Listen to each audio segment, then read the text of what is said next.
Father, we honor you. We acknowledge you, Ancient of Days and Rock of our ages. We humble ourselves under your mighty hand, that you can continue to perform what only you can do. Father, we cast our crowns at your feet today, that in the name of Jesus, no enemy shall rob that which you have placed upon our lives. Father, thank you for this new season for this house. Thank you for the elevations coming in the sons and daughters of this great house. Thank you, Father, for the trumpet you have blown to announce new waves and new moves. Father, we honor you. What a mighty God you are. Father, we thank you for open doors, and thank you for the encounters with these open doors and the God who opens them. Father, we thank you.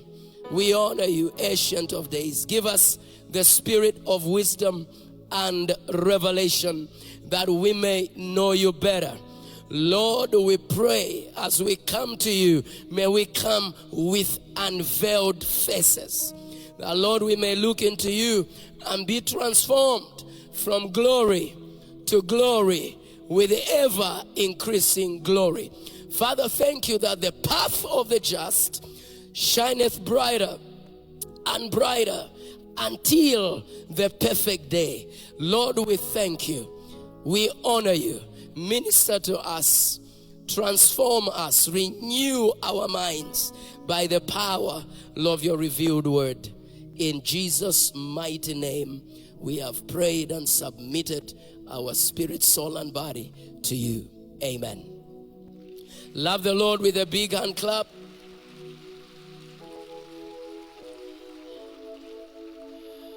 I want to honor God and salute the grace upon our Father in the Lord, the GO of Bread of Life International, Bishop Joe Imakando. Help me celebrate him. And I want to also acknowledge and celebrate our mother in the Lord. Go ahead and help me celebrate her. Celebrate her. Yeah, and of course, the great leadership of Bread of Life International. We celebrate you. The works that you are doing are undeniable. Yes, and those that were just being ushered into office today, congratulations. Go ahead and celebrate them as well. Glory to God. Beloved, be seated in heavenly places as we go into business. The greatest gift that God will give any generation, it's fathers, it's mothers. When God gives a generation a father, then that generation is safe. The mystery of fathers is that they carry in them seasons, they carry in them levels, they carry in them dimensions. And so anytime they speak, they change our seasons, they change our levels in life. Inside Moses, as he stood on the burning bush talking to God, and God giving him divine instructions, Moses was told, throw your staff on the ground. He threw it. It became a snake. Pick it up, touch it by the tail. It came back into a staff again. And he was also told, dip your hand into your cloak, remove it. It became leprosy. Put it back. It was restored again. Within Moses were two dimensions of the miraculous. Yes, the works of God by the staff and the works of God by the hand. Throughout his ministry, he used the staff and not the hand. Do you realize that the dimension of the hand was kept for the Joshuas? And so within fathers are dimensions that they may never use in their lifetime. And God preserves it to those that will be able to receive those mantles. So within a father is too much. And if we learn to place a demand on the oil of our fathers, there's a lot in them that begins to come upon our lives. And each time that is released upon us, when we become, they have become. They have become. Yeah, the greatness of the fathers is found in the greatness of the sons and the daughters. And no wonder God is pushing us into the direction that is actually pushing us even today. Yeah, I stood here in the last session that I had. I was saying nations are controlled by thrones. Number 2, by altars. Number 3, by tables. Number 4, by gates. Those who sit on thrones, those who man the altars, those who sit on tables, those who stand on the gates of nations control what happens in a nation. From thrones we rule. From altars we pray and we worship. From tables we commune and we transact. From gates we allow and disallow things. I have no doubt that in the season, in the year of open doors, God is giving thrones to the sons of this house. Yes, God is giving thrones to sons and daughters of this house.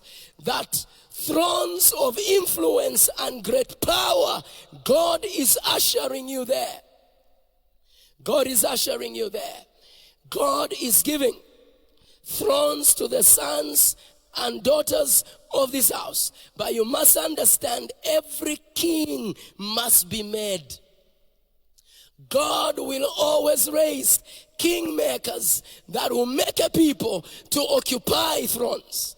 And I have no doubt that over the years, God has been making men and women, yes, in this house. And I have no doubt that as you clocked 30, seasons shifted completely, and God is ushering people into the thrones they're supposed to occupy and get to sit on. Get ready for what God has started to do in this season. God is ushering the sons and daughters of this house on their thrones.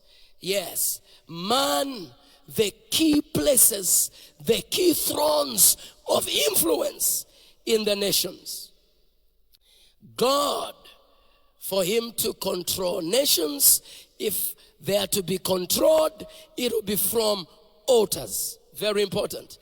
As long as we do not become a living sacrifice on the altar, we are believers that will lack power, that will lack strength, that will lack the spiritual authority we need for us to conquer in different spheres of life. That is why the altar is key for thrones to function. Every throne is backed by an altar. That's why before the very foundations of the earth, the Lamb was slain. Because the throne of God needs that sacrifice. The highest sacrifice, the cross of Calvary. The highest altar, the cross of Calvary. The highest sacrifice, the blood of Jesus. The purer the blood, the greater the power. The greater the power. That is why each and every one of us must also respond by the altar to the commitment that God has shown towards our lives. The reason why believers today are stopped by gates of hell is because is because we have not responded to the higher altar and the higher sacrifice by our own sacrifice. Our walk with God is a covenantal walk. Yeah, we always have a part to play for us to be able to tap into the powers of grace. Very important. I encourage the sons and daughters of this great house that ensure that your altar is strong. Oh God. Ensure that your altar is strong. Serviced by worship and prayer. Serviced by your tithes and offerings. Serviced by your sacrifices on the altar. Key for us to be able to control the nations today. Men that sit on thrones have altars that back them. Yeah. And so if we are to be able to influence the cities and the nations that God has mandated us to do so, our altars must be strong. And the more we service the altar, the stronger the altar voice that backs up our lives. Very important. Beloveds, I echo this again. If we are to control these nations, we need to be men and women that are seated on tables. Very important. Where we are able to transact on these tables. Beloveds, they are wicked tables. They are godly tables that we must ensure that as sons and daughters of God, yes, on every table of influence, we need a representation. Yes, the things that people see done are agreed behind the unseen by men that sit on those tables. Very important. Yeah. While Samson is chatting with Delilah, he's not aware that she has visited the table already. And his hair has been transacted on some wicked table. On some wicked table. Yes, because 5 Philistine strongholds have pumped money into her. And so while Samson is thinking, I am having some time with Delilah, he does not understand that behind her are 5 Philistine strongholds. They are tables in the camp of the enemy. They are tables we ought to sit as well to influence what we need to influence. Yeah. While you are busy doing what you are doing, you may not be aware there are men that have sat on wicked tables transacting over your own life and the oil on your head. The world is wicked. Yeah, the world is wicked. That is why there must be an altar that backs you at the table where you sit. Yeah, that as you transact, there's power backing you. Oh God, my good Lord, I pray that the sons and daughters of this house shall be men and women that shall sit on key tables of nations, where we dispense wisdom and guidance on those tables. That is key. Yeah, for as long as we are a Lazarus church that sits under tables and not on tables, we will lack a voice. Yes, when the church is a Lazarus church, it's a church that feeds on crumbs that fall from tables of rich men, that fall from tables of men that may have no fear for God. Yeah, so Lazarus goes to heaven, the rich man dies and goes to hell. The man was under this rich man's table. He failed to influence him for salvation. Yeah, he failed. Yeah, even in heaven, the rich man in hell could not talk to him. He was talking to Abraham. Because the Lazarus did not sit on the table. Oh God. Marokopasaya. Mephibosheth must be carried to the table. There's where we belong. There's where we belong. There's where we belong. I prophesy and I declare, Aluka Setekaya, by the voice of God, that may the sons of this house be raised to the tables of this nation. In the judiciary, in the legislature, in the executive, in the different seats of commerce, trade and industry. May God raise you to transact for the destiny of this nation. Oh God. We must ensure that we man the gates. Very important. Very important. Yes, we must man the gates. This is why, as we look at open doors, what is key is for us to also get the gates. Rebecca, your descendants shall possess the gates of your enemies. Yeah, once we get the gates, these are entry points into cities, into nations, into spheres, into domains. We get the gates, we are in charge of the doors inside.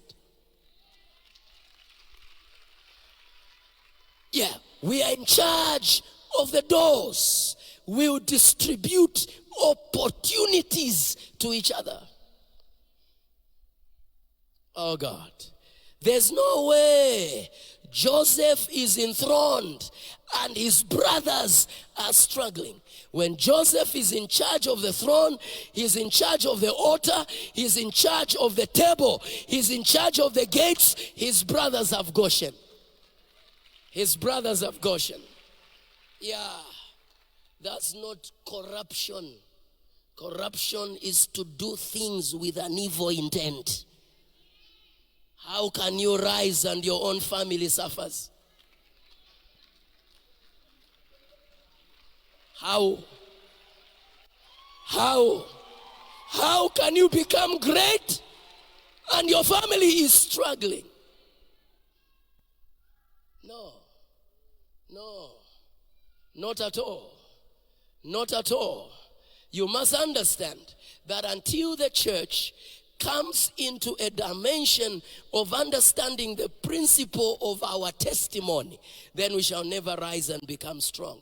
We overcame him by the blood of the Lamb and by the word of our testimony, not my testimony. Meaning your testimony is our testimony. When you are lifted, I am lifted. I am lifted. I am lifted. I pray that may the thrones of this nation, O Kariba Kayato, be released to the sons and daughters of this house. Between 2023 and 2030, may there be strange shifts that will take place in the lives of men and women seated here. Kalupa Ekoshata Kandabaya. Take up the thrones. Take up the tables. Man the altar. Take up the gates. Control what happens. Kilalobo Sakaya. Thank you, Jesus. Beloveds, I want to build up on this. John 20 and verse 19. And then we'll go to Zechariah in chapter 2. Thank you, Jesus. On the evening of the first day of the week, when the disciples were together with doors locked for the fear of the Jews, Jesus came and stood among them and said, "Peace be with you." Zechariah in chapter 2 and verse 1 to 4. Zechariah chapter 2 verse 1 to 4.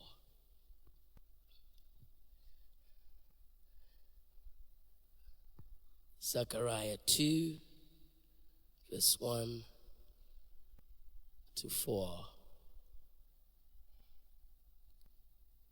Okay, we got it. Then I looked up, and there before me was a man with a measuring line in his hand. I asked, "Where are you going?" He answered me, "To measure Jerusalem, to find out how wide and how long it is." Then the angel who was speaking to me left, and another angel came to meet him and say to him, "Run, tell that young man, Jerusalem will be a city without walls because of the great number of men and livestock in it." May God bless the reading of his word. Yeah, we have looked at doors. I think the first session I had, I talked about doors. Yeah, remember the 3 doors: the door to your human heart, the door of revelation, yes, and the doors of opportunities. Yeah, and then we talked about the gates as them being key, that we must be able to possess these gates of our enemies, because there's a battle of gates. Yeah, and we have a promise as the church of Jesus Christ that the gates of hell shall not prevail against the church. Very important. Yes, there's a battle of gates. And the promise over the church is that the gates of hell shall not prevail against the church. Yes, because wherever the gates of hell are, then the enemy has marked his boundary around that particular territory. Yeah. And so then it becomes important for us to ensure that whatever is vomited through the gates of hell has no access into our lives, into our communities, into our cities, and into our nations. There's a battle of gates. So we see doors are entry points, gates as well are entry points and exit points. But then it's important to understand that Jesus brings into our lives, after his resurrection, another dimension to life and breakthroughs. We see in scripture, you can pass through the door, you can pass through the gate, you can pass through the wall. Jesus reveals a very high dimension of life that the church must be able to capture and get to understand. I need a door for me to enter. Yes, I need a gate for me to enter. But there's a dimension where even when the doors are locked, God help me. God help me. Shikala Babosaya. There's a dimension that even when the gates are locked, the doors are locked, I can pass through the wall. Oh God, I can pass through the wall. Jesus introduces us to that dimension of life. That is a dimension where you are now not limited by walls, by barriers, by boundaries in your life. My good Lord. So the disciples are in the room in fear of the Jews. The doors are locked. Oh God. And Jesus appears in their midst. Oh God. And he tells them, check my side and touch my hands. He has passed through the wall, but he's still tangible. But he is still tangible.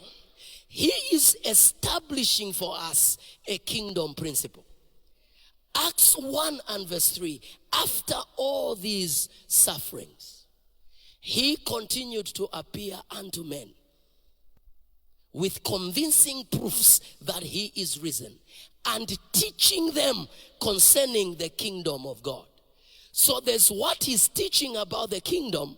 In the 40 days when he rose from the dead, he did not hurry to go back to heaven because he did not want to leave behind an empty tomb and a church that was not established in understanding the key truths of resurrected life. So every appearance of Jesus in those 40 days is establishing divine kingdom principles that the church must be able to know. He is handing into the hands of the church divine keys that are key to operate the kingdom when he ascends. And one key he shows us here is a life of no limits. When the doors are locked, you can pass through the wall. In short, nothing shall limit they that are born of the Spirit. Aya kopalea.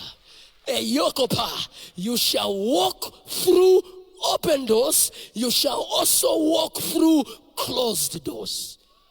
Aya, I have news for those wicked men that are trying to stand on your way and they are saying you are going nowhere. The dimension we operate in is a dimension where we can be limited. God is helping us. Kalubakaya, the supernatural power of God that we tap into will make us pass through wars. Yeah, through wars. I prophesy by the power of his word. May no war keep you out. May no war keep you outside. I prophesy you are passing through. You will get what is yours. You will get what is yours. You are passing through wars. You shall not be limited. You will not be hindered by the forces and the powers of men. My good Lord. Oh God. Paul was busy helping the church to understand these mysteries. Oh God. Busy helping the church to understand these mysteries.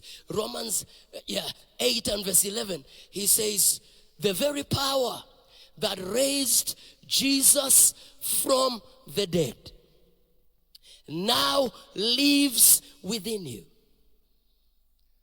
Oh God. And this same power shall give life to your mortal body. The very power, the very spirit that raised Jesus from the dead now lives within you. Oh God. And this same power, by the same spirit that lives within you, shall give life to your mortal body. So then we must understand, beloveds, that even our entire chemistry, our entire biological systems within us are completely changed. You are not just propelled by the blood that flows in your body. There is the Spirit of God inside of you that raised Jesus from the dead, that also gives life to your mortal body. Hey, your dead kidneys can live again. Dead lungs can live again. Makotopakaya. Whatever it is that is not functioning properly can live again. There's resurrection power that we must tap into. That's the power the enemy fails to limit. Yeah, because when Jesus rose from the dead, something changed. He was passing through walls. And this is a dimensional power that must be understood. Theologically, Lazarus was brought back to life by revivification. Lazarus is coming back to life, and Jesus is being raised from the dead is not the same. Because Lazarus comes back to life, men roll away the stone, because the same men will roll it back when he dies again. Yeah. For Jesus, divine power rose away the stone. Angels sit on it because he's been raised to a higher dimension of life. He will see no death again.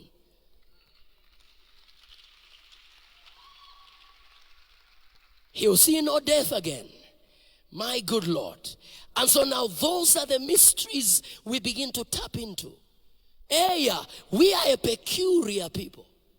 I believe in the power of the supernatural. The divine power of God, the dimensions we operate in are far too high for the world to understand. That's why Paul will be beaten by a serpent and is not dying. Yeah, he's not dying. Now, after he has worked and walked with God, he now says, look, I have run my race. I feel ready to go. But because you still need me, I'll still hang around with you.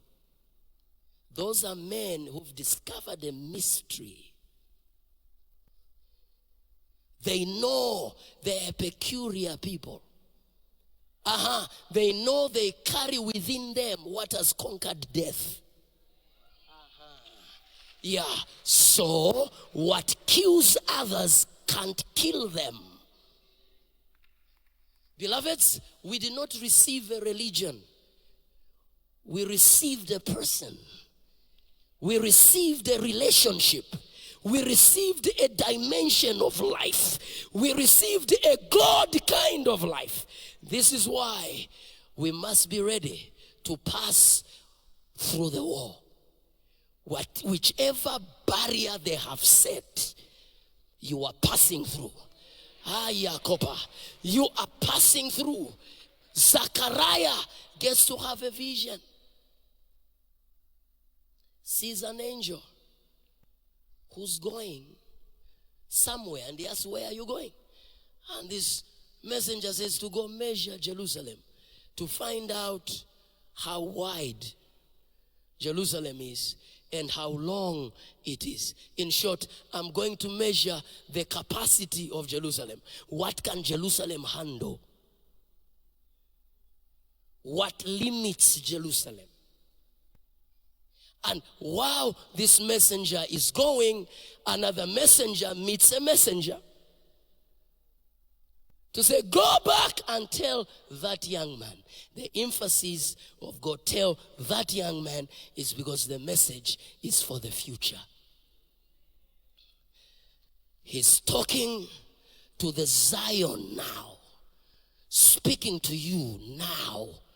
Yes, as church, that you are now a city without walls. God help me. Because how can men come with their measuring line to measure how far you will go when it's grace working in you? I prophesy over you, my good Lord, they won't measure how far you can go. Because God has declared over Zion, you are a city without walls. Every barrier, you are walking through it. Go become all that you need to become. Go become all that you need to become.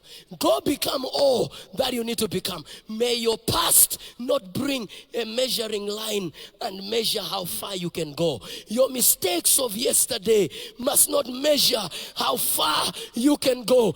I announce to you, there's grace at work in you.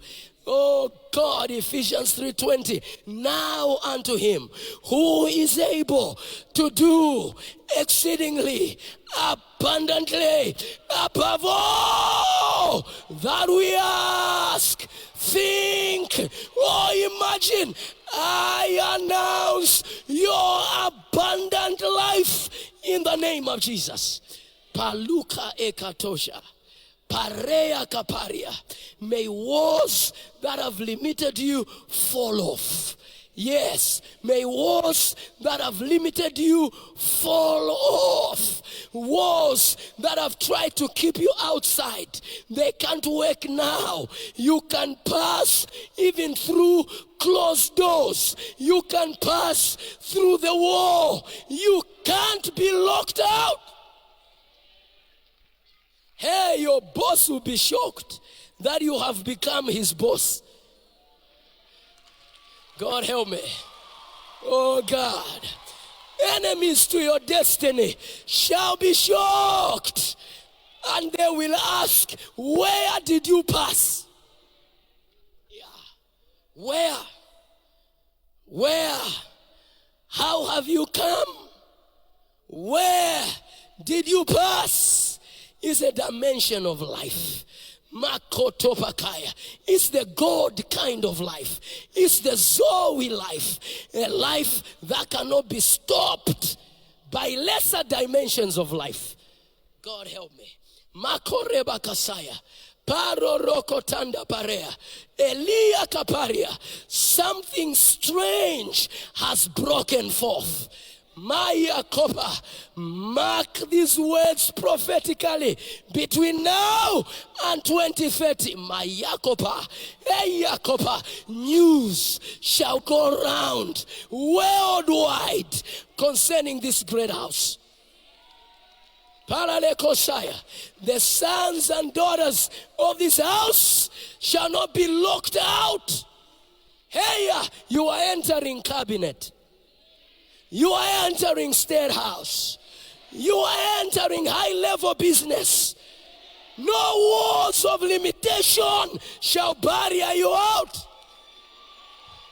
Yeah, you can pass through a door. You can pass through a gate. You can pass through a wall. Kalupa eka. Marokopa. By the supernatural power of God.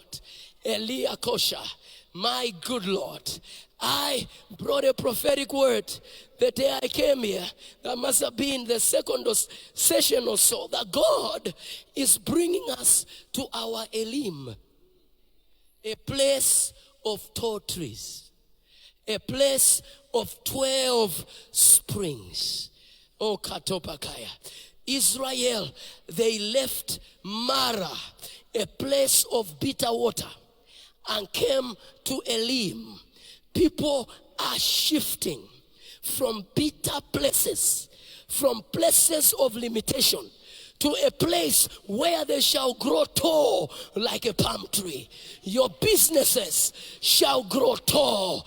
Your companies shall grow tall. Ayakopa. Hey, there shall be no stunted growth. There shall be no stunted growth. Dwarfs were not permitted to serve in the temple. God help me.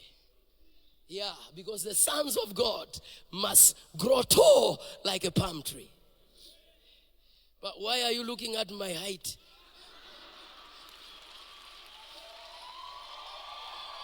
Somebody shout grace. Oh, God help me. My good Lord. Oh, God. Oh, God. God is ushering this house to Elim, where 70 palm trees were tall. Yes. That's why I gave us a challenge by revelation that 70 of us on behalf of Bread of Life. God help me. Now, I live that way. Sacrifice, seed sowing. I don't pray without it. Because what my prayers cannot well communicate, my sacrifice must express my heart. Yeah. Oh God. I struggled financially for some time in my ministry life until when in 1 month I gave all my cars and remained with none.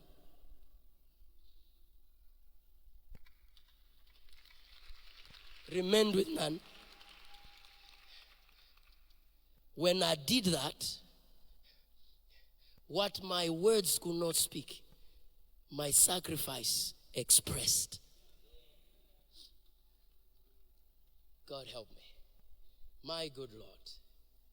Yeah, I refuse to be a witch doctor who gives you charms to be rich when he's poor.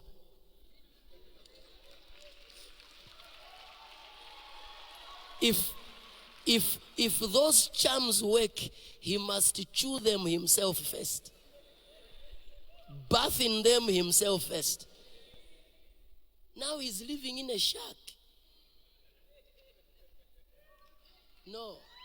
That is why before we give an instruction, we must be partakers of the divine nature. God help me. I have no doubt, Kalupa said, on behalf of Bread of Life, 70 of us must lay on this altar 10 pin. Bishop testified on my behalf. The other time I came and I heard the Lord, I fell to sleep that night. I struggled and I had to send him a message at a very awkward hour. I said, Lord, forgive me. This is bad manners. How do I disturb a father? But I was so disturbed. When you were turning 30, God said this season can't be missed. And I said, Lord, I'm a partaker of that altar. And when I did that, within a matter of 2-3 days, somebody comes to me and says, go with me to the bank. I said, now, I'm busy. You want me to follow you to the bank for what? He said, please, I need 10 minutes of your time. We went. And that's how he deposited money in my account and brought the deposit slip. It was 200,000 kwacha. After giving on the altar 30,000 kwacha. And so when I was coming here, I was saying, now what are you saying? What next now? So when he took me to Exodus, brought me to the journey of the Israelites, and he said, look, people must leave bitter water now and must come to Elim, where they'll drink fresh water from 12 springs, meaning all the 12 tribes must get ready now, because each tribe will have their spring. No need to fight and quarrel over one blessing.